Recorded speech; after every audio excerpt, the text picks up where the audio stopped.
On this edition of the Watchmen Brief, we look at policy and governance through a biblical worldview lens. Former Florida Speaker of the House and candidate for governor of the state of Florida, Paul Renner, is going to join us next on the Watchmen Brief. Stay tuned.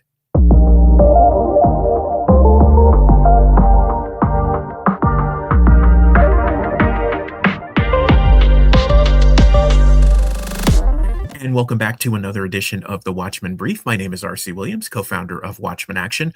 We equip the church to engage the culture by connecting the dots between current events and scripture. Truly a blessing today to have former Speaker of the House and current candidate for Florida Governor Paul Renner joining us on the Watchman Brief. Speaker, welcome back. RC, great to be with you. Yeah, so Speaker, it's great to have you on. Obviously, there's a bunch of stuff going on in the state of Florida as we head to November. Things are going to change. You have made the choice to put your hat in the ring for governor. So the first question, obviously, is we'd like to better know who Speaker Paul Renner is, and then we'll get into your vision for the state through a biblical worldview lens. Sure. Well, we'll start out married 13 years, father of two, a 5 and a 3-year-old, a girl and a boy, and grew up in Florida, largely in Jacksonville, Florida, but also lived in Merritt Island, Vero Beach, and was a pastor's son. And my mom was a public school teacher. That gave me just a tremendous love for service to others, and that led me to the United States Navy. So served for 20 plus years in the military, active in reserves, served in 2 wars, Operation Desert Storm as a surface warfare officer navigating through mine-infested waters, and then 20 years later, leading a team of men and women to stop foreign fighters from coming into Afghanistan to kill Americans as an intelligence officer. And in between, as a reservist, I went to law school and became a prosecutor in Broward County, where I lived for about a decade. And so I know what it's like to prosecute violent habitual offenders, the importance of public safety, defending victims. And of course, as Speaker of the House in 2022 to 2024, the last 2 years of my time in the legislature, which began in 2015 and ended on election night, 2024, were termed out.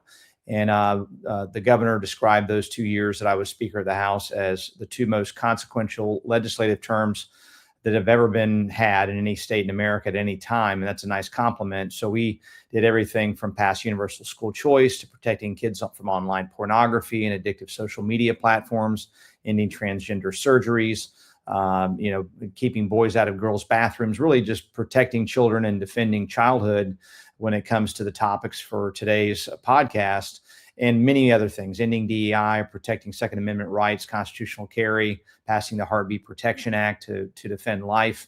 And then, of course, toward the end of my speakership, though it wasn't in my job description, really defending that bill by pushing back and defeating Amendment 4, raising money, traveling the state to do that so that our state wasn't changed forever by out-of-state billionaires that want to shove their own agenda into our state's constitution.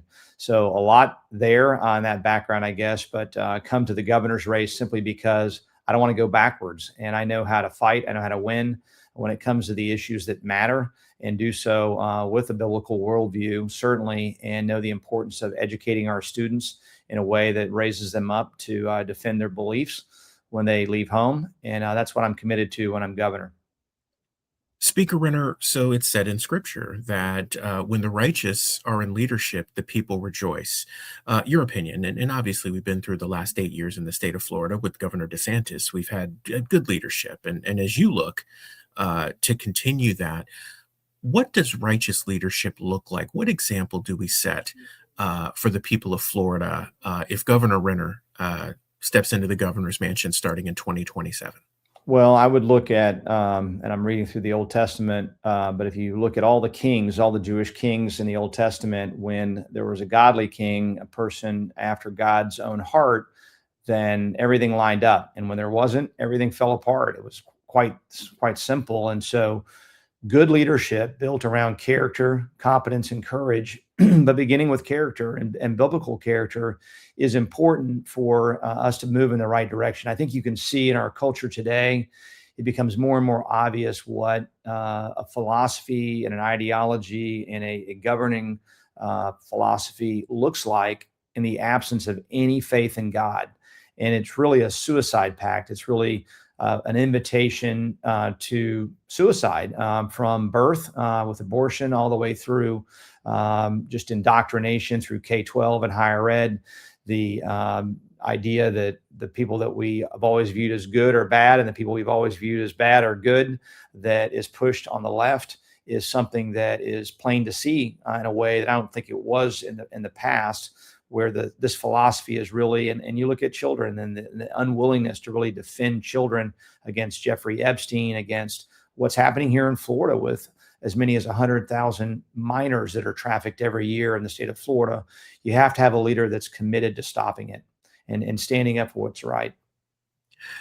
Speaker Renner, on the topic of education, so a lot has been done in the state to return that authority to the parents, which is also biblical. Your take as you look forward into 2027 and beyond, what work is still left to do on the education side when we look at it through a biblical worldview lens for the parents and students in the state of Florida? Right. Well, I'll point to a couple things, but first, when I was speaker, universal school choice was one of the things that I championed as a legislative leader, to make sure that every parent that's listening has a right to send their son or daughter to the school of their choice. That includes better educational outcomes, but it also includes an education that is consistent with your beliefs, so that you're not teaching one thing at home and they're taught an entirely different thing when they get to school. But I would point to, the concerns that I have about AI in education is something that we have to look at. We fought back against addictive social media platforms, but AI is really taking it to a whole new level in making sure that we're protecting our children against technology that could be very damaging to them. AI is a technology that has no soul, so it's not a substitute mom or dad. I would also point to some of the indoctrination we've seen in our schools that needs to be rooted out. We need to make sure that we're teaching kids to read, write, do math and civics and that type of thing, and science, and not the kind of ideological efforts that have been undertaken in so many states, including in Florida. So we've got to get after that as well. And then there's other dangers that we've got to overcome when it comes to education. I think we've got to make sure we have kids reading on grade level is another thing that is not happening to many kids. We have as many as 40% of our students that are not reading on grade level by the time they reach the third grade. And so this means returning to things like phonics-based reading, things that have always worked, and we stepped away from those. The left really took us away from those into a lot of newfangled experimental ideas on our kids that simply don't work. Our kids are not lab rats, and we won't treat them like that. When I'm governor, we'll go back to time-tested principles that work in education. Thank you, Speaker. So, a question then, fiscally. So, the state of Florida has obviously grown tremendously, and Governor DeSantis's administration has played a part in that, making the state attractive for people to come. Now, that said, we have a number of new people that come in. The state continues to grow every day. How do we meaningfully balance that, Speaker Renner, in your view, with the massive growth and the potential for all kinds of new things to happen in Florida? How do we balance between keeping that biblical worldview lens in the state while welcoming new people in who are learning about the state or stuff like that? What do we do there when we look at it with a biblical worldview? Well, a couple questions maybe there in terms of the biblical worldview. We need our churches to step up and advance that, not just within the four walls of the church, but in their community, and to be a helping hand to people in need, but also to be a helping hand to them and a voice to them in spiritual need. And that's really the role of the churches to bring that forward, and all of us as believers individually to share our faith with other people. With respect to growth, we are in some respects a victim of our success. We are doing so well in Florida that there's many challenges, but compared to other states, we're doing quite well. So people want to live here, and I certainly won't be advertising the state for more people to come into Florida. I think we need to catch up right now and catch up on housing and the cost that's driven so much through the roof: housing, property taxes, insurance, and the like. And so I think we need to really attend to the population we have as much as possible, though we're not legally allowed to keep people from coming in. I sure would like to see that settle down a little bit so that we can kind of catch up on our infrastructure and a whole host of things that need to be done to make sure Florida remains the great state we love. So, Speaker, as we move to land the plane here, let's take a look forward. So, let's say that Speaker Renner becomes Governor Renner 2027. If he is looking 5 to 10 years out, what is the plan for Florida to not only continue to be the free state of Florida, but to be a leader that other states look to when they say proper biblical worldview, moral compass, leadership?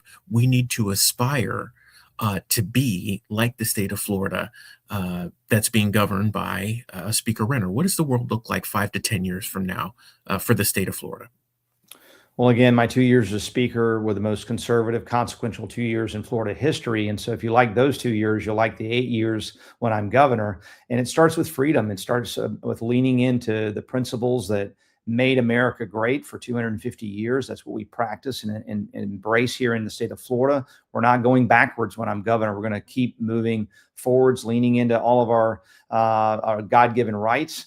And so that's first and foremost, as well as pushing back against threats, whether that's the red threat of communist China or the green threat of countries like Iran or Sharia law here in the United States.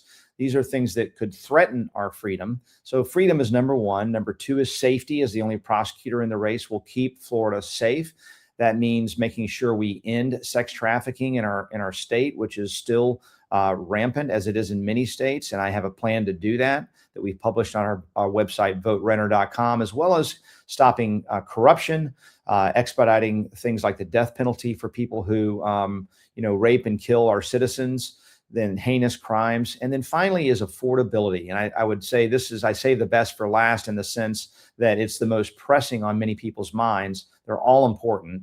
But on people's minds today is, how do I pay my taxes? How do I pay my insurance? How do I pay my electric bills? How do I pay any of my bills? Because things have gone up so dramatically.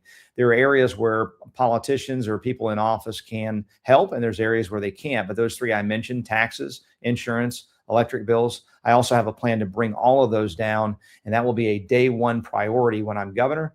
There's many more things we want to work on, whether it's election integrity or protecting against the threat of illegal immigration. You name it. There's many things there, and we talked a little bit about AI protections for children, not allowing these AI data centers to threaten our state in terms of our raising electric prices or damaging our water system and through their use of tremendous amounts of water. These are all things that need to be established before those types of systems, those technologies are used here in the state of Florida. Speaker Renner, what are important dates that people need to be aware of leading up to Election Day in November? And then, as we close, your last pitch to the residents of the state of Florida as to why Speaker Renner should be the next governor. Your take, sir. Sure. The primary is August 18th. And so the voting will start, in early August, even in late July with absentee ballots. So get involved, visit us at voterenner.com and you can learn more about our campaign or follow us on social media. But the why of why me is very clear. And that is, there's no one in this race that has the leadership background, 20 years in the military, 2 wars, former prosecutor trying habitual and violent habitual offenders, and the most successful speaker in Florida history that's the logical successor for this governor. And so it's leadership experience, but also delivering positive results. And I've gone out and fought the left and beaten them time and time again, including in cases like Amendment 3 and 4, or in school board races where it was not part of my duties as a Speaker of the House, being the leader of the legislature in the House. But I did it because I'm committed to public service above self, focusing on the mission, getting things done. We see far too many politicians who get into office to self-promote, get rich, and have fun, and they forget we the people. I will not do that. I've got a record that you can point to and receipts to prove what kind of governor I'll be, and that's a huge difference between me and the other candidates in the race. Speaker Paul Renner, thank you for joining us on this edition of the Watchmen Brief. Great to be with you.